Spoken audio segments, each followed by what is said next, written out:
Well, hell, come into Bugaboo Creek for adventure and taste. Enjoy some of our new and our old favorites. You just can't beat the delicious large portions in our warm atmosphere. Our variety of mouth-watering dishes are sure to impress the taste buds of the whole family. You're gonna love our lodge.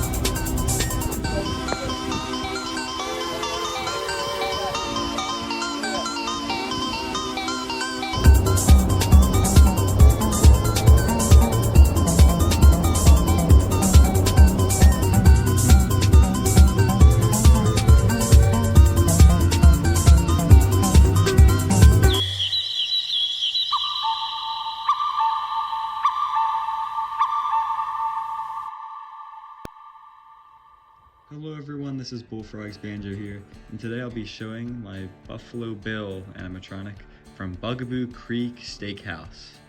So there's kind of an interesting story about how I got this one, and I'll talk about that real quick. So I believe it was 2022, I messaged someone on Facebook who had some characters from the Bugaboo Creek restaurants, and I offered a little bit of money for one of the characters. And because of my offer, I was turned down, which is fine because it makes sense. It wasn't that much of an offer. And then I decided to check back in 2025 it was before Christmas. So 2025, I checked back in and the owner was interested in selling the character still, even though it's been a few years. And I was able to buy one of the characters. And with that, I got a few more characters with that one character. So I actually got multiple characters now with the raccoon, the woodpecker, and the salmon.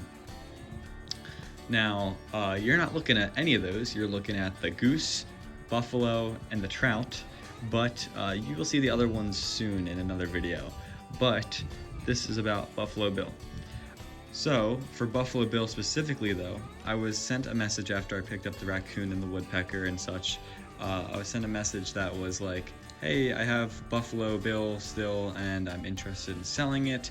He has some damage to his fur, but if you know anyone, let anyone know. And, you know, he talked about how much he thought it was worth and such. So I told a couple people here and there, and I told them that, you know, hey, like, it's for sale, but he probably wants a good amount of money for it. So that was done, and I didn't really think too much about it because he really wasn't in my price range, or nor do I have space for this huge wall mount. And I'll get close to him and show you guys his movements and stuff up close. But that's just like a little comparison about how big this character actually is. But what happened was, you know, the new year happened, Christmas happened, the new year, and then I was messaged again saying, hey, I'm changing the price of this, and I found a couple other characters. These are the last ones I have that weren't the ones I previously gotten. And he said, if you know anyone interested, let me know. And I said, sure thing. And then I thought about it for a little bit, and I was like, I think I could make that price work. And here we are. I picked this guy up. And yeah, he is pretty freaking awesome. He needed a lot of work. And by the way, in this video, I will only be talking about Buffalo Bill. The other characters will get their own little videos or series or whatever's going on with that. Speaking of series, I was going to record a restoration series because this guy did need a lot of work. A lot of cleaning, a little bit of cosmetic work. Mechanically, he needed some stuff done to him, and he was very dirty. But unfortunately, I started recording the videos and I wasn't happy with how they were going. And it didn't really make sense to start halfway through, restart, so I just ended it. And that's why you're getting this video of me just showing the character. I know you guys probably would have liked to see a restoration video or series, but it's lost media now. So anyways, yeah, so that's pretty much the story about how I got him. So let's take a look at this guy. He is from supposedly the Steakhouse, Massachusetts location. You're probably wondering, how do I know that? Why would I think that? And yeah, so first of all, his origins, we don't really know. When the owner I got this guy from bought him, he bought him not from Bugaboo Creek, he bought him from another person who was demolishing and changing the Bugaboo Creeks in 2010. A lot of stores closed in 2010, so he was able to save a lot of the characters from different locations. Now, I have a salmon downstairs that has Peabody written on it.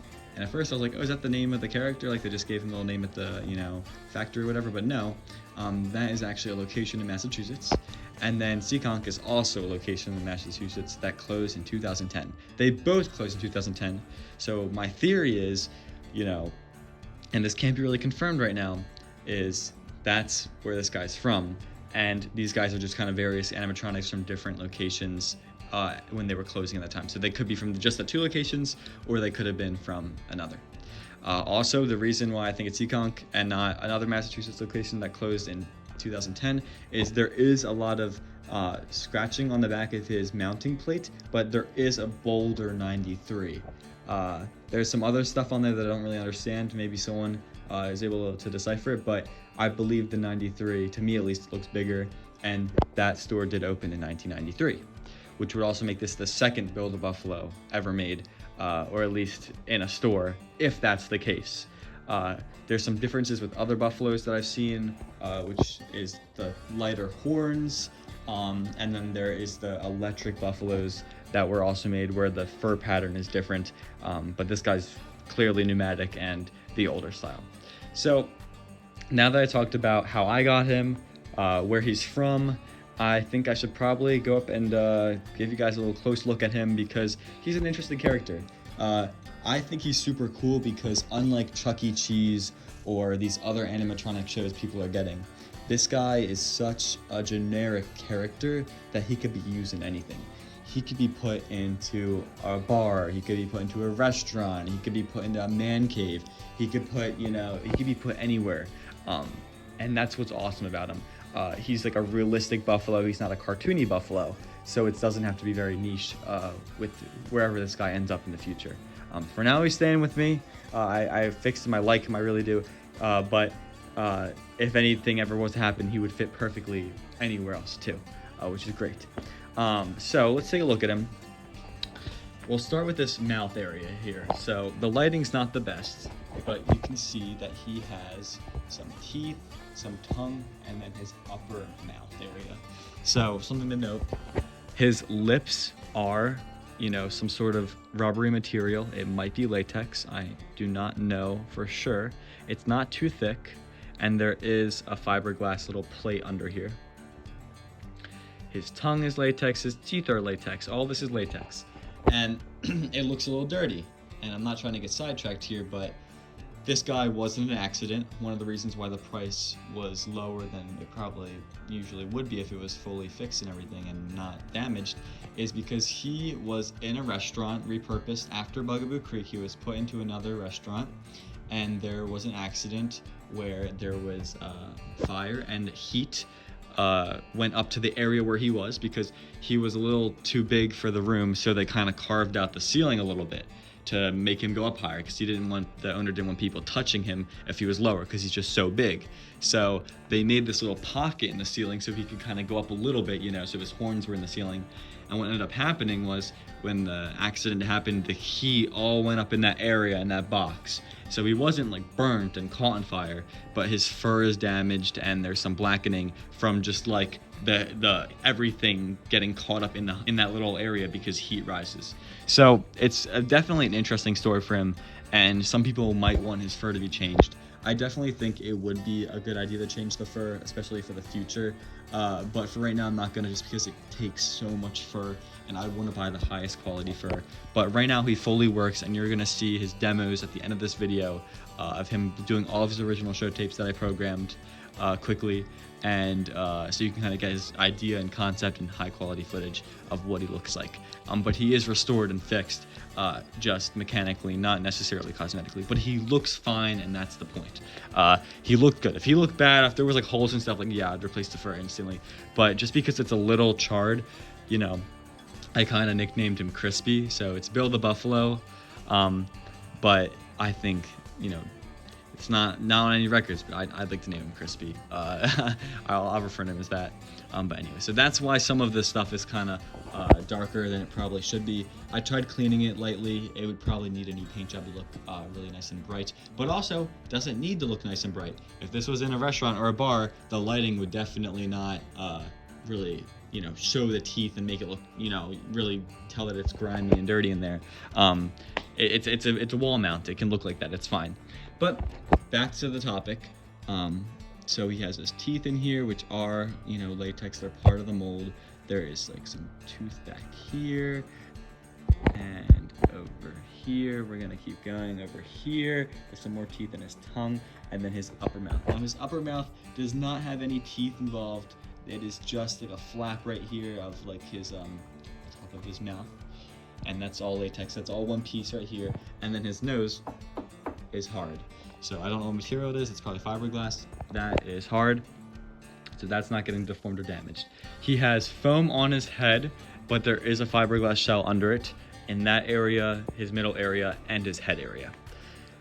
Moving up to his eyes, they have also this latex material around the eyes, which is, I don't think it was too necessary, but I think it probably made it a lot easier when making these to have something that was very malleable and flexible.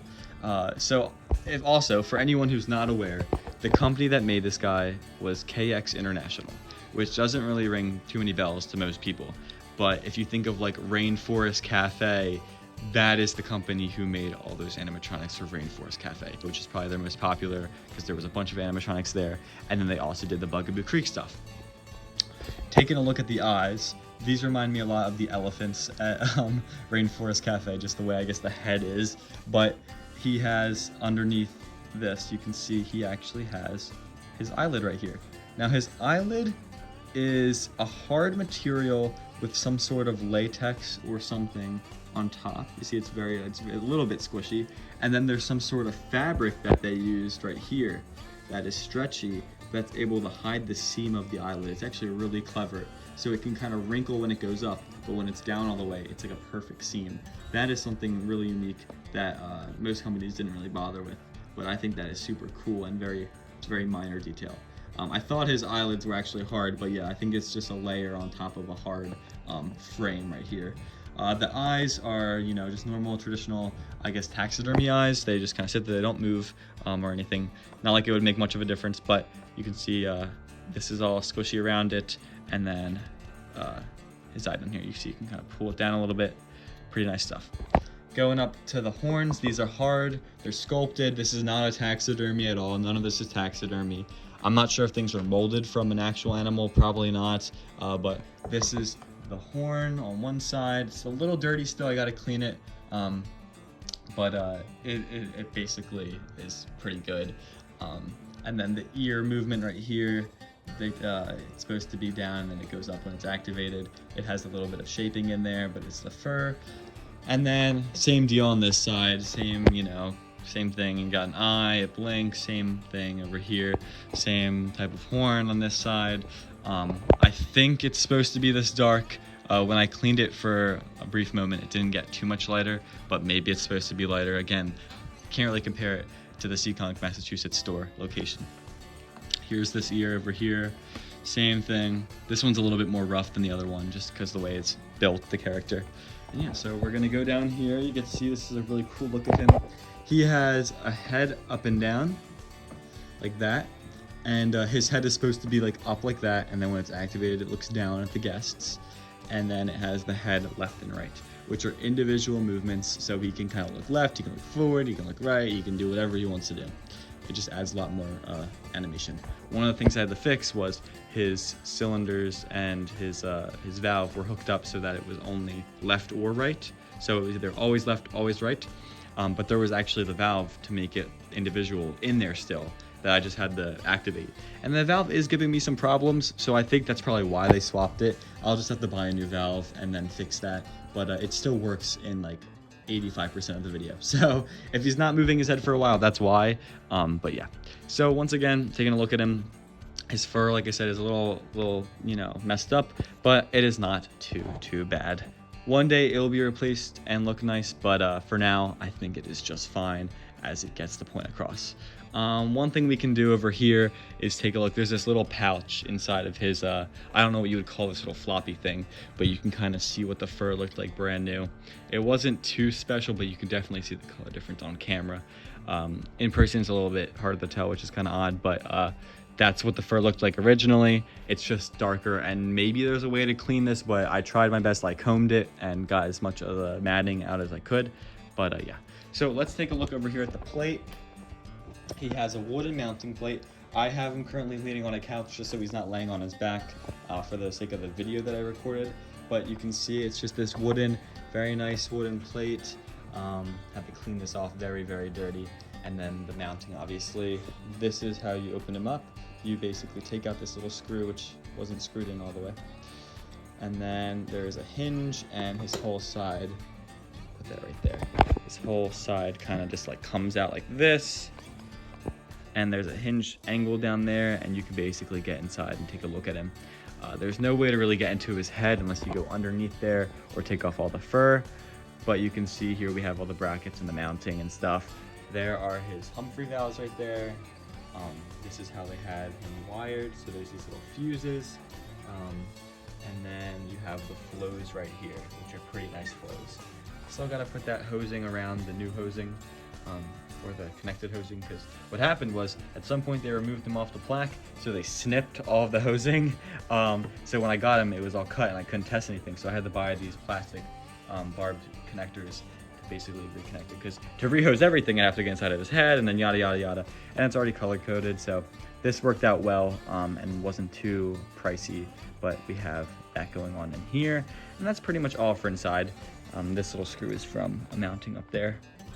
You can see right here, this is what they have for the mounting plate. So there's another one down there. So these 3 bolts are for the plate that mounted actually onto the wall. And he hangs onto the wall like a picture frame. And then I'm sure stores and stuff also use screws just to kind of make things a little bit more safe, just so he wouldn't fly off the wall. But he is pretty heavy. He is not a light character. Like I'm able to kind of maneuver him a little bit on my own, but he is not, he's not light at all. And then you're probably seeing this big gap. This is how I got him. The fur on the bottom just needs to come out and then get glued up here. It's very minor. I just haven't done it yet because I've been working on him. And he has a lot of this like old cloth I'm gonna cut off that is supposed to help the body shells and stuff. You can see the fiberglass shells with the plastic edges to keep things, the clothing and fur from getting caught and ripping because it's not sharp. So that's always nice. Rockafire also did that. And yeah, here's the back of his head, nothing crazy, more of the antlers and such. So yeah guys, so I think that's gonna be all for this video. Like I said, there was a restoration video, but it's gonna get scrapped and you're just gonna get this for now. I'd like to show off the other characters because not many people own these, so I'm trying to just bring, you know, acknowledgement to the internet of how they move and look and everything. Yeah, I don't even know if I moved his mouth. I think that's a pretty important movement. But yeah, so thank you for tuning into this video. I hope you enjoyed looking at Bill the Buffalo from Bugaboo Creek Steakhouse. A lot of mystery with him, but he's a really cool character that I'm really happy to have and was able to restore and fix. He's really awesome, and like I said, he's just like a perfect thing for a restaurant or a bar or a man cave or something. He's awesome. So I hope you enjoy watching his demos, which are going to be right after this, and I'll see you guys in another video, okay? Peace. Gonna take a flavorful journey. Oh, excuse me. Didn't know anyone else was here. Usually I only sing in the shower. That little bit of singing was what you might call a departure from the ordinary. But then so is everything here at Bugaboo. I mean, where else in this town can you eat a moose breath burger? Bill the Buffalo says, there's nothing like the Bugaboo can-do attitude. Our trail guides are prepared for anything. Just look at those muscles. Send them on a scouting mission, setting up your campsite just the way you like it. And I know you'll join in the excitement and finish that last big bite of food on your plate. You can do it. And then there's pie. Yes, sirree. That's the spirit. Hi, I'm Bill, your cabin steward. Welcome to Bugaboo Steakhouse Airlines. Let me tell you a story about the prettiest girl in the Bugaboos. Oh, Bugaboo Nell. She was an old miner's daughter, 1849er. The belle of the mountain was she. She had her pick of the young men who came excavating to court her upon bended knee, and they sang, Bugaboo Nell, dig deep in your heart and you'll see. I'd strike gold this time if you would be mine. When I ask the question, pick me. When I ask the question, pick me. Bill the Buffalo here. I'll bet you're wondering how you could get a job like mine. Before I took my current position, I actually applied for restaurant manager. Heck, I've got my MBA, Masters of Bison Administration. That's a distinguished degree. In fact, only one college offers it. You guessed it, the University of Buffalo.